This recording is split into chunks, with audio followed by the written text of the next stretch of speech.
no sé cómo lo hizo, cómo pasó, qué pasó. Pero quiero decir eso de que el ser humano es muy raro in extremis, o sea, en situaciones extremas, probablemente puede hasta llegar al punto de morir solo por querer. Eso yo creo que es de psicólogos o de psiquiatras para explicar.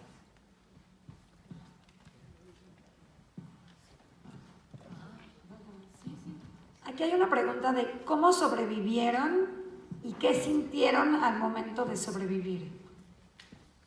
Sobrevivimos porque éramos jóvenes. A los viejos, desgraciadamente, los mataron con gas. ¿Cómo los liberaron? ¿Cómo nos liberaron? Hasta el último momento, ellos seguían diciendo que vamos a ganar la guerra. Nos juntaron en el campamento y nos dijeron que no tengamos miedo porque nosotros vamos a vencer. Y todo les creíamos, todo lo que nos decían lo creíamos. Pero lo que pasaba es que los rusos estaban a 6 kilómetros del campamento y querían disque salvarnos. Nos llevaron a otro campamento a pie, a donde alguien se agachó porque había un cuchillo tirado en el suelo. Se agachó para levantarlo. Inmediatamente las que nos llevaron mataron a la persona que lo hizo.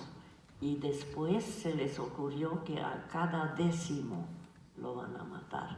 Y delante de nosotros mataron a cada 10º. Y entonces le dije a mi hermana, me voy a la 10ª fila. Como matan a cada 10º, no sé dónde empiecen a contar. Prefiero morir, yo me fui después de mi hermana. Mi hermana estaba acá y yo me fui acá. Y habían 10 personas entre nosotros. Y... ¿por qué cuentan? ¿Cómo los liberaron? Los marchas.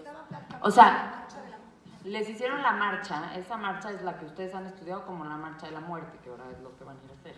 Pero entonces ibas en la marcha y tú le dijiste, yo voy a hacer la 10ª. Así es que no te preocupes, nos va a pasar lo mismo.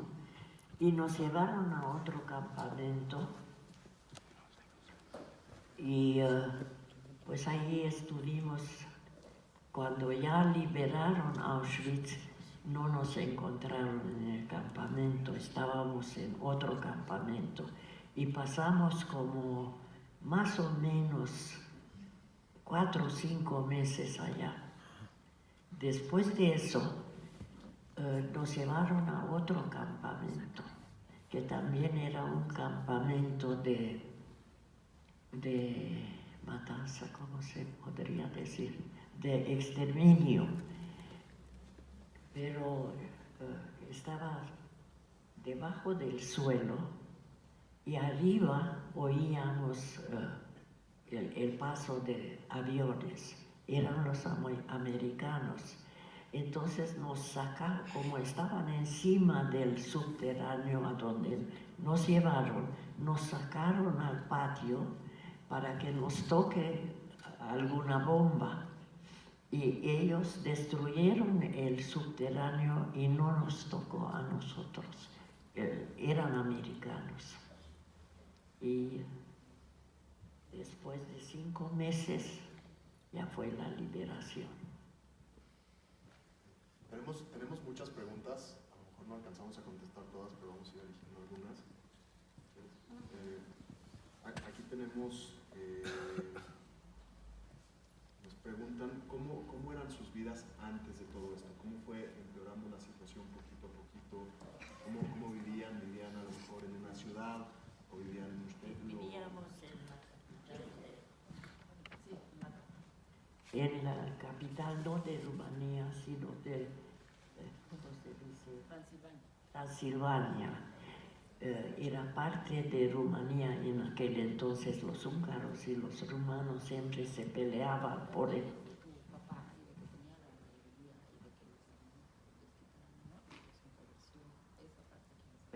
Lo que pasa es que mi papá y mi mamá eran religiosos. Les quitaron la maderería y encontró un trabajo en otra maderería. Y mi escuela era judía, porque ya por un año, cuando los húngaros ocuparon Transilvania, que es en donde yo nací, cuando los húngaros lo ocuparon,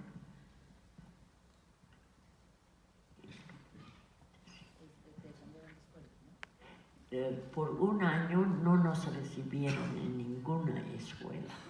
Entonces decidió decidió la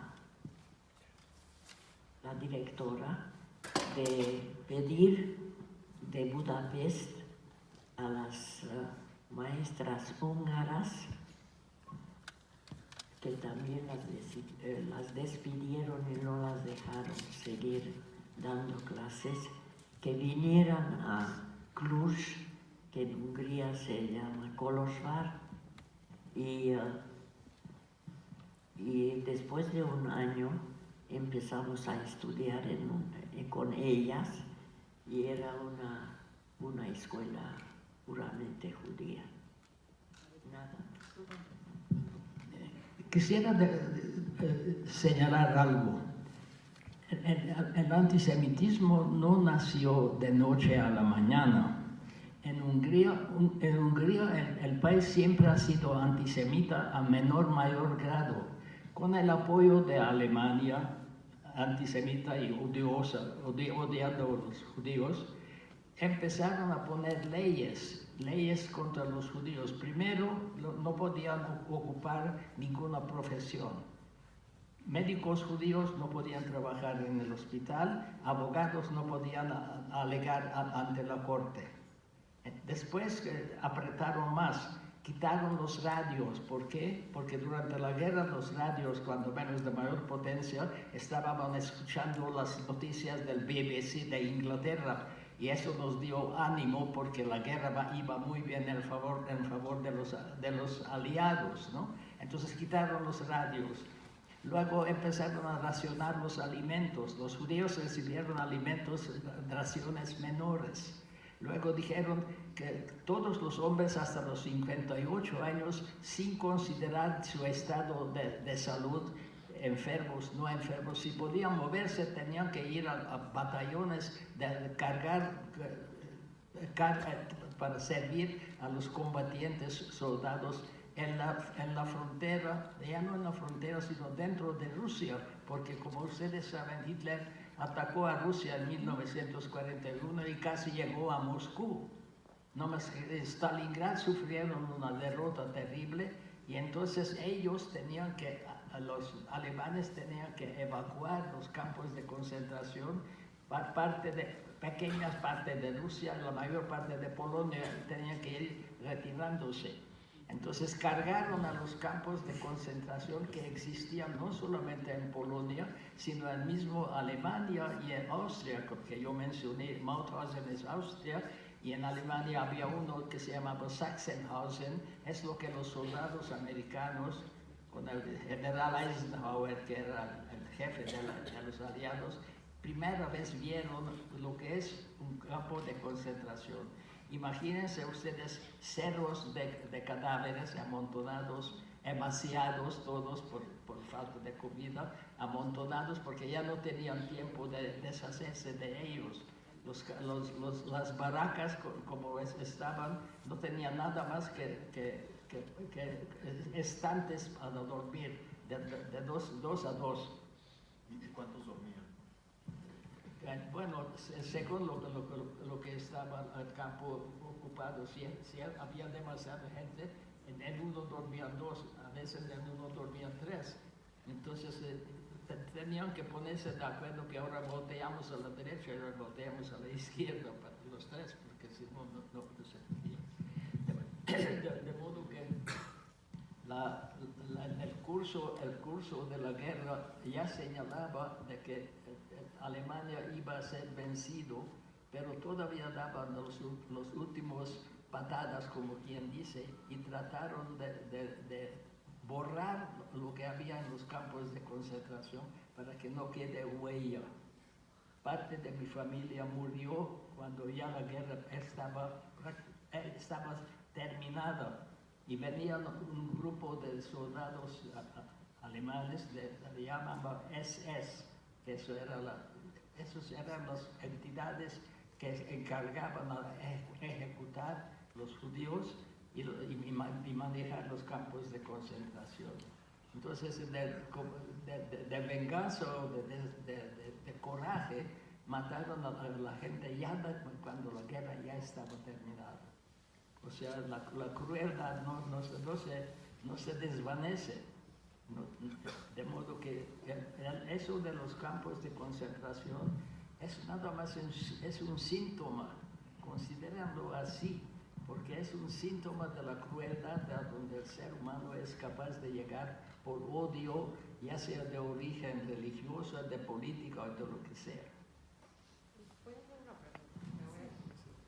Así como contó usted de cómo le dio ánimo a su compañero cuando estaba muy desanimado, ¿tienen alguna otra historia que nos puedan compartir de cómo se daban ánimo, cómo se ayudaban dentro de los campos? Bueno, depende de la vida es básicamente actitud. Si tienes una actitud positiva, puedes sobrepasar los momentos más difíciles, porque piensas de que, bueno, eso es muy malo, pero puedo aprender algo para que sobrevive esto. Si tienes actitud negativa, entonces es muy difícil de que sobrevivas en las situaciones extremas. Puedo dar un ejemplo. En Mauthausen me encontré con un compañero de escuela de mi pueblo en Hungría. Era un hombre siempre, era muy self-assured, como quien dice, seguro de sí mismo, corpulento. Cuando lo vi no lo reconocí.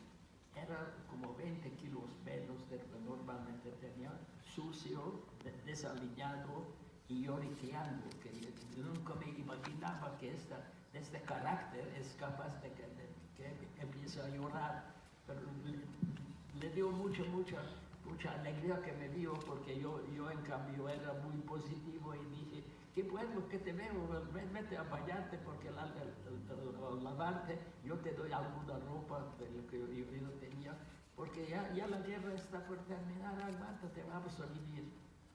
Eso fue una mañana, al día siguiente fui a buscarlo entre los 3.000 que estuvimos en el campo y me encontré con otro. Dice, ¿dónde está Juan, mi amigo? Murió anoche. O sea, he gave up, como quien dice. Se rindió. Yo no me rendí. Y por eso estoy aquí. O sea, actitud. Siempre tenemos que tener una actitud positiva en la vida, porque dificultades siempre hay, mayor o menor grado. Pero si tú tienes una actitud positiva, buscas la forma como minimizar el peligro o la inconveniencia para otro día más. ¿Sabe cómo se cuidaron? Si hubo algún momento en el campo con su hermana o con algún otro. Claro que sí, no nos separaba. Pero cuando se enfermaron, Itsu se hacía pasar por ti y tú te hacías pasar por Itsu, ¿no? En algún momento. Nos cuidábamos las dos.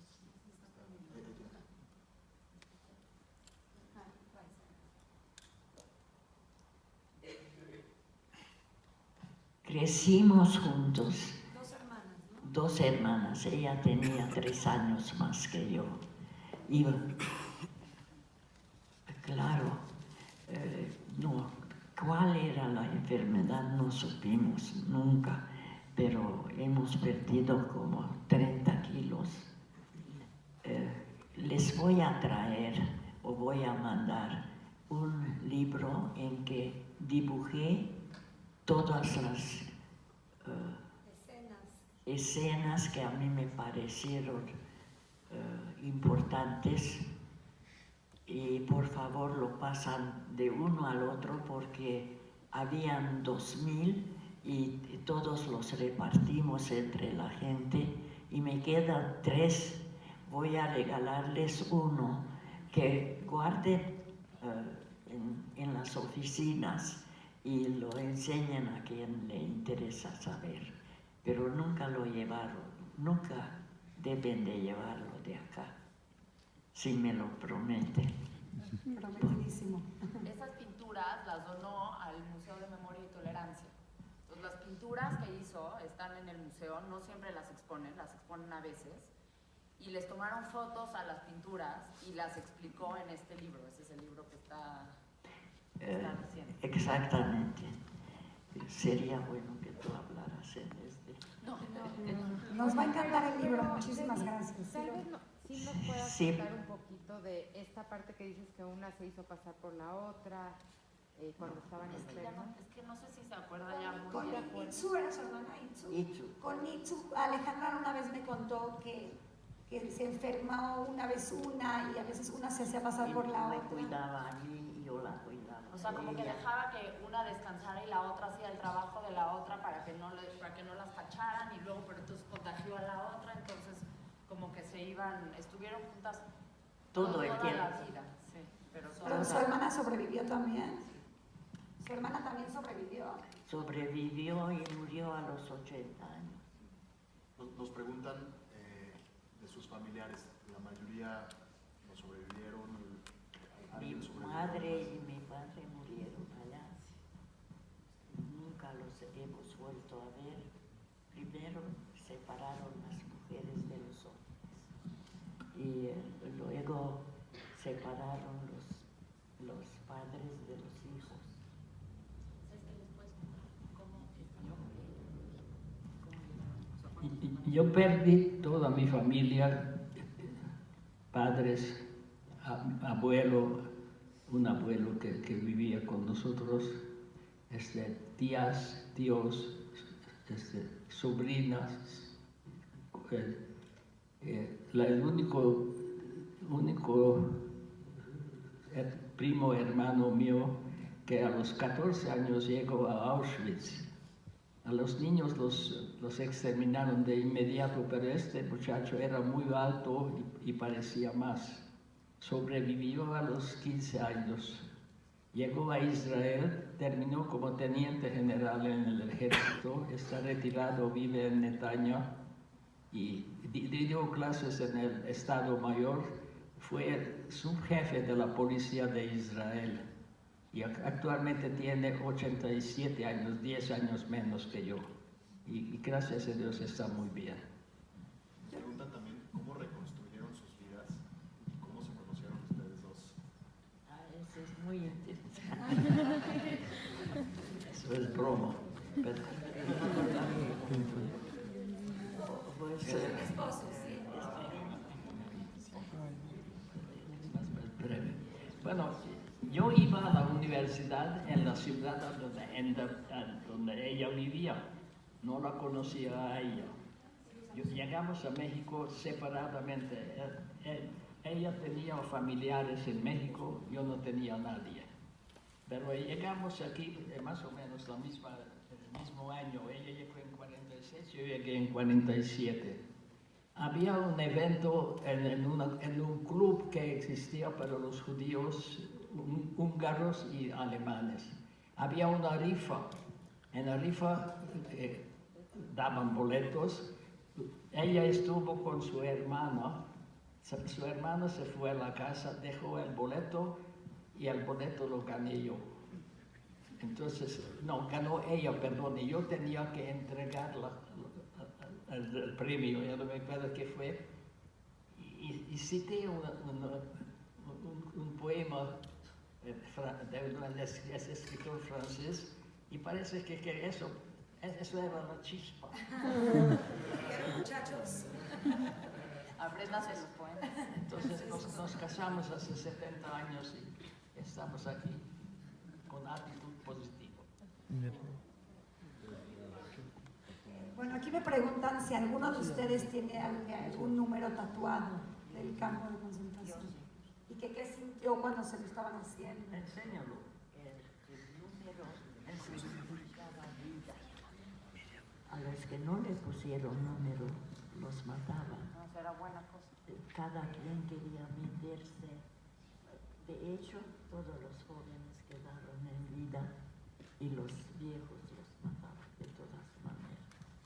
¿Era algo bueno? O sea, de alguna forma. Nos metíamos a fuerza, claro.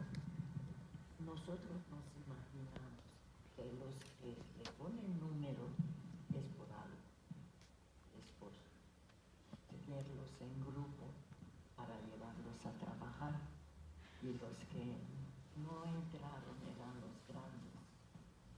Los más grandes. Es que no se va a hacer nada. Bueno, a veces Digo, si puedes, si no. no, porque tendría que desvestir.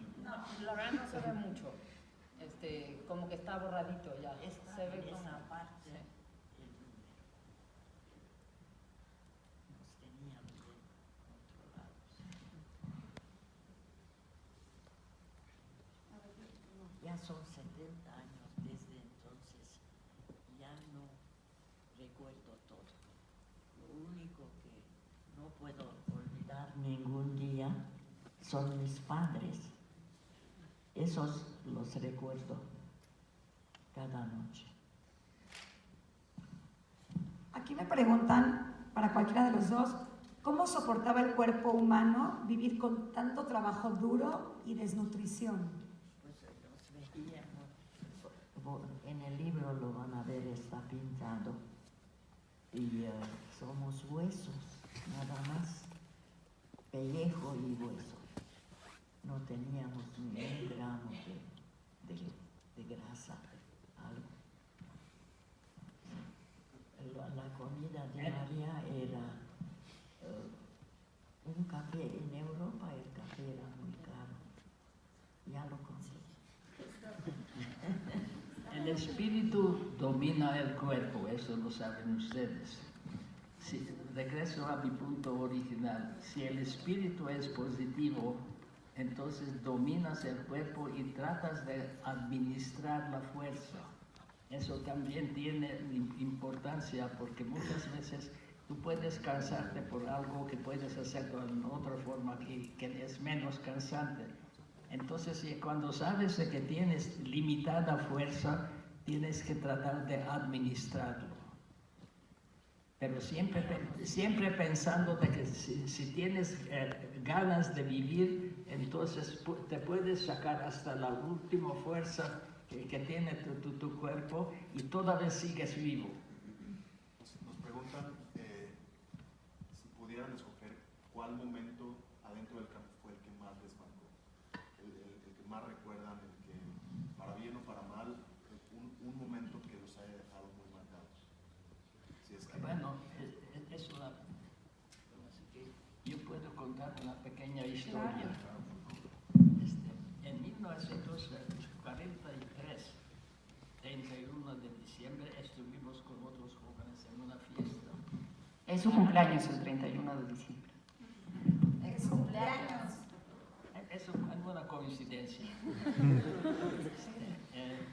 Entonces, entre vaciladas que hacen jóvenes al calor de unas copas que es natural en este momento, alguien dijo que había una gitana al lado que está dando el futuro, que vamos a ver qué dice. La religión judía no permite eso, pero el 31 de diciembre la religión es el menos dominante de los sentimientos. Total, fuimos allí y yo no quería pagar 5 pesos para que me digan la suerte, pero los demás insistieron y la gitana me dijo, no te voy a decir. Dije, ya te pagué 5 pesos, ahora tienes que decirme. Entonces dijo, no vas a vivir tu próximo cumpleaños. Yo dije, por 5 pesos, eso no vale la pena. Eso fue en 43. En 44 y yo, como decía, ya estaba en el campo de concentración trabajando día ¿cómo se dice? De alborada hasta oscurecer.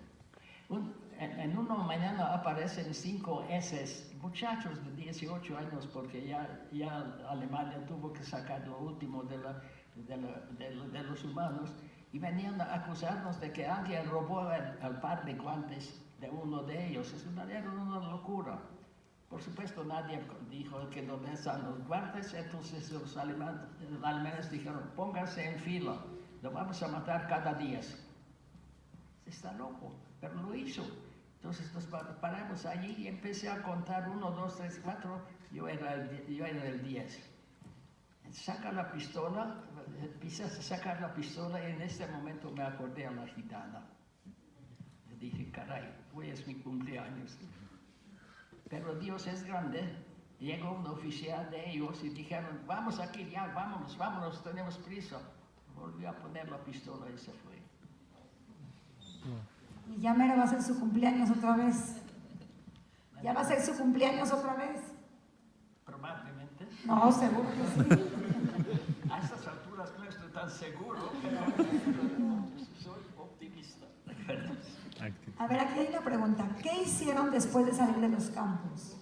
O sea, ¿los liberaron? ¿Y qué hicieron? ¿A dónde fueron? Sí nos liberaron, pero no queríamos quedarnos más allá. Entonces vino un taxi de Cruz Roja, mucho. Y le dije a mi hermana, pase lo que pase, yo voy a entrar en estos coches. Y nos llevaron a Suecia. Nos metieron nos trataron con una piedra en fuego, nos llevaron allá, luego a un baño hirviendo, a uno frío y así. Y nos tuvieron en cuarentena 40 días en una escuela que vaciaron, nos dieron de comer bien, nos trataron muy bien, pero después,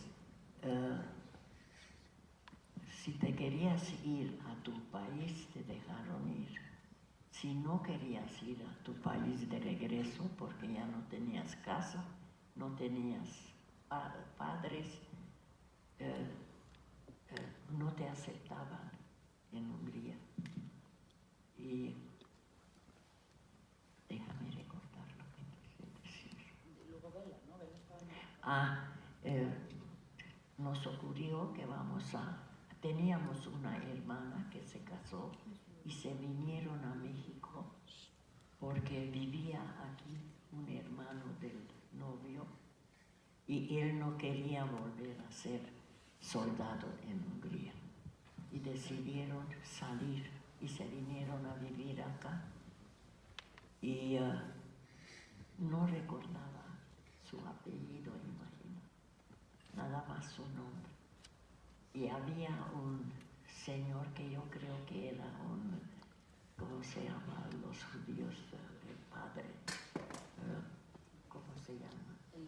¿El rabino? Algún rabino, alguien que tenía puesto en una iglesia, en un templo. Y le dijimos que mi hermana tiene este nombre, no me acuerdo de nuestro apellido. El padre, no sé cómo llamarla en español, rabino, recorrió México durante un año, porque no fuimos los únicos que queríamos encontrar a alguien de la familia. Y recorrió un año México hasta que encontró a mi hermana por su nombre, no su apellido. Y ella nos escribió inmediatamente, nos compró el boleto y nos lo mandó para que regresara. Ella se sentía muy culpable por haber dejado la familia en Hungría, pero no podía haberla traído. Y no podíamos haber imaginado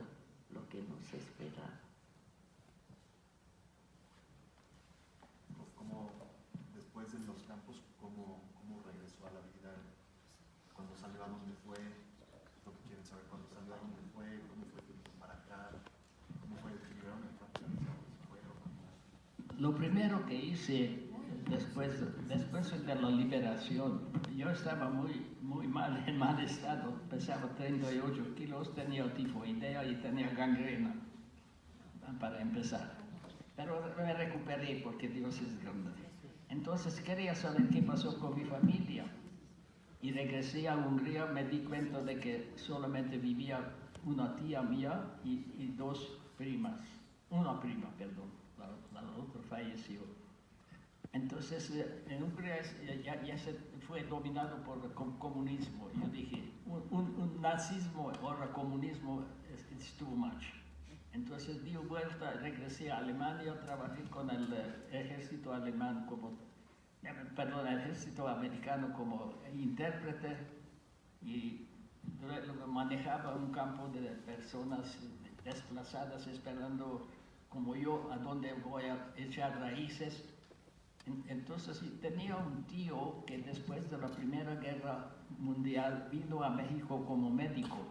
Entonces yo quería ir en realidad a Estados Unidos, pero la visa no me llegó y ya me desesperé porque ya era impaciente de hacer algo con mi vida.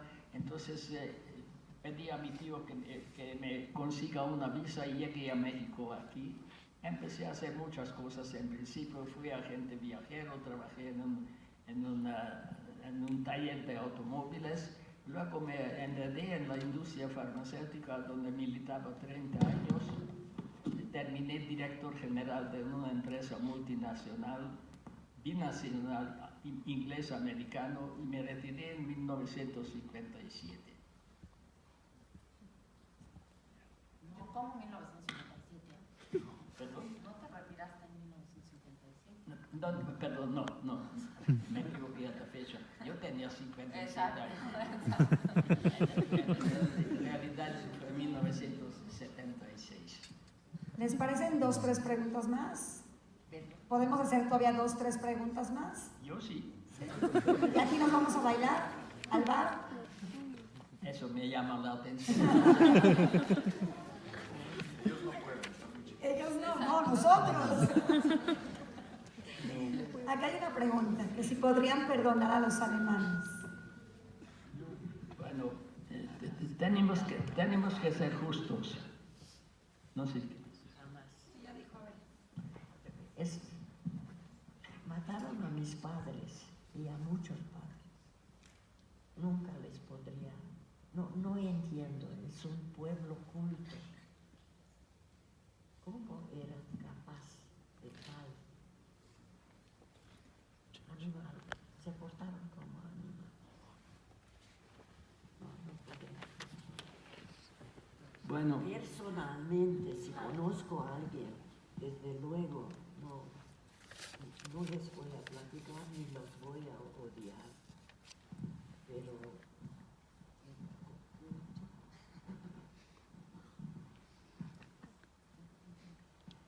bueno, no mencioné de que antes de la guerra yo terminé la carrera de leyes, nunca ejercí porque luego venían unos intermisiones no deseados. Pero lo que yo pienso es lo siguiente: perdonar o odiar es una disyuntiva muy delicada. Si yo hoy me podría enfrentar a alguien de esta época que sabía yo que cometió atrocidades, yo lo mataría. Pero no puedo odiar a una persona que nació después de terminar la Segunda Guerra, es una persona bien intencionada. No puedo culparlo porque a lo mejor su tío o su papá o su abuelo hizo, porque eso en términos bíblicos probablemente funciona, pero yo creo que en nuestra vida eso no es posible. Lo que sí tenemos que cuidar es que un pueblo que tenía largos años o cientos de años de antisemita, puede surgir una tendencia antisemita de nuevo. Y de hecho lo estamos viendo de que hay una tendencia, un corriente político en Alemania antisemita. Si esos llegasen a llegar al punto, lo que hicieron sus tíos y sus familiares, yo los odiaría, porque sencillamente no puedo aceptar eso.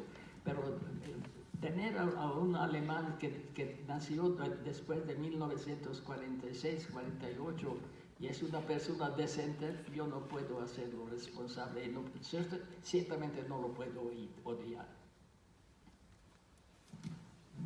A ver, aquí tengo otra. ¿Nunca pensaron en irse de su país antes de la guerra? O sea, cuando empezó el antisemitismo, ¿no pensaron en salirse de sus países, bueno, con sus papás? Interesante. Entonces, ¿a dónde te ibas? Ya te quitaron todo, lo poco o mucho. No tenías manera de salir. Mis padres tuvieron 5 hijos. No hubieran salido sin uno de ellos. Y ni se nos ocurrió lo que pasó después. No pensamos en eso. Bueno, yo en 1939 me inscribí a una universidad en Inglaterra. Con duras penas juntamos el dinero para llegar ahí y ya vi que Inglaterra, con Churchill ya en el gobierno, gritando cada día de que Alemania es un peligro, es un peligro. Entonces yo el 30 de agosto sentí de que la guerra está a punto porque Hitler ya estaba vociferando contra Polonia. Entonces regresé a Hungría y traté de decir a mis padres, juntemos lo que podíamos, como dicen, let's get out of here. Pero vivíamos con el abuelo dijo, no podemos ir porque tenemos un viñedo aquí. ¿Qué hago con el viñedo? Entonces abuelo no quería salir, mi mamá no quería dejar a su papá y yo no quería dejar a mis padres. O sea, como quien dice, hemos apreciado más la camisa que la piel nuestra. Y eso fue el resultado. Y eso fue desgraciadamente la suerte de muchos miles de otras personas que también tenían un arraigo para cosas, objetos, sin importar la vida y no pensar en la vida primero.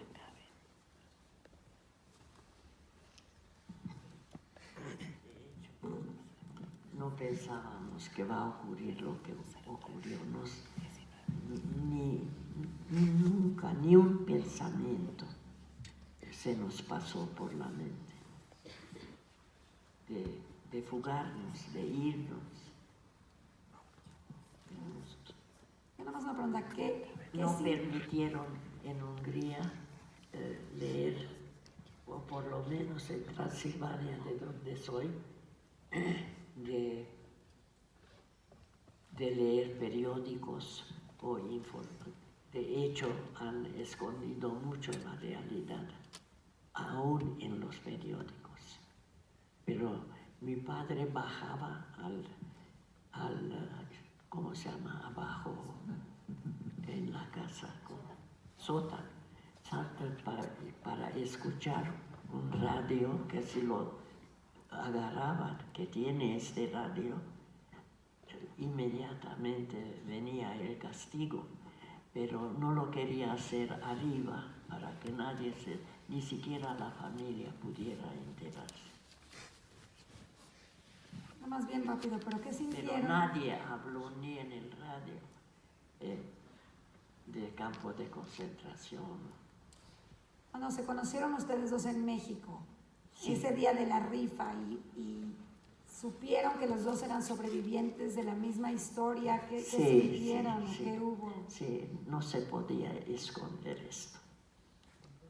Pero, o sea, se sentían como acompañados, o sea, estuvo bien. Sí, estuvo bien. Es que la colonia húngara hizo un club de los judíos húngaros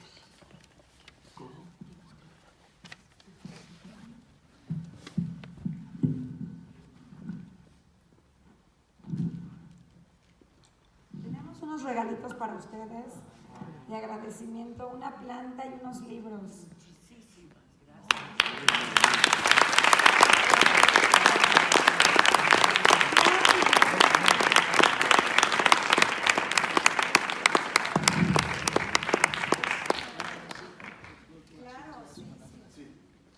Algo que les quieren decir, las últimas palabras.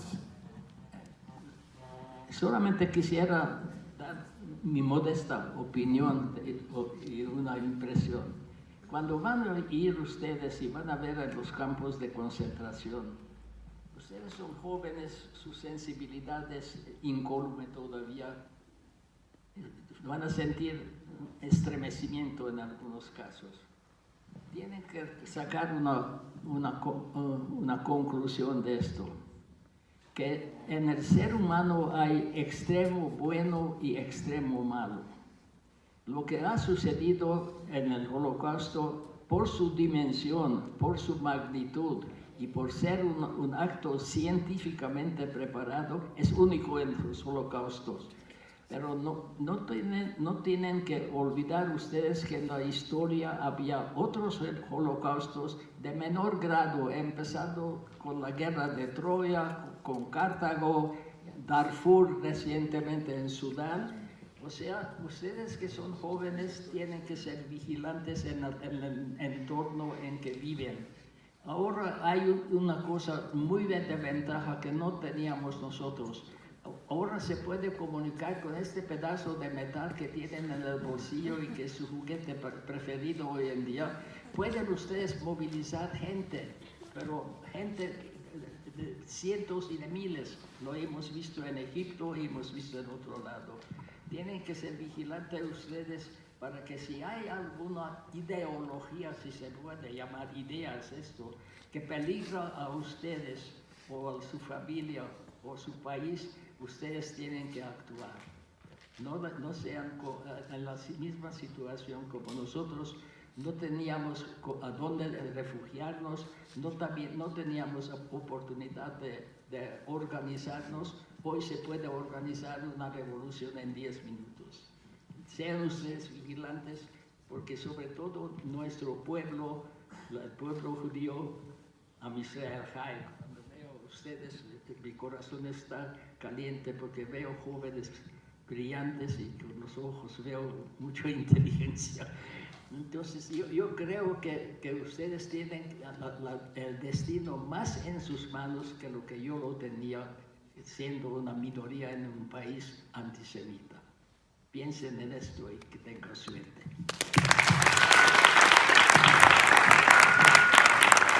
Pues bueno, creo que el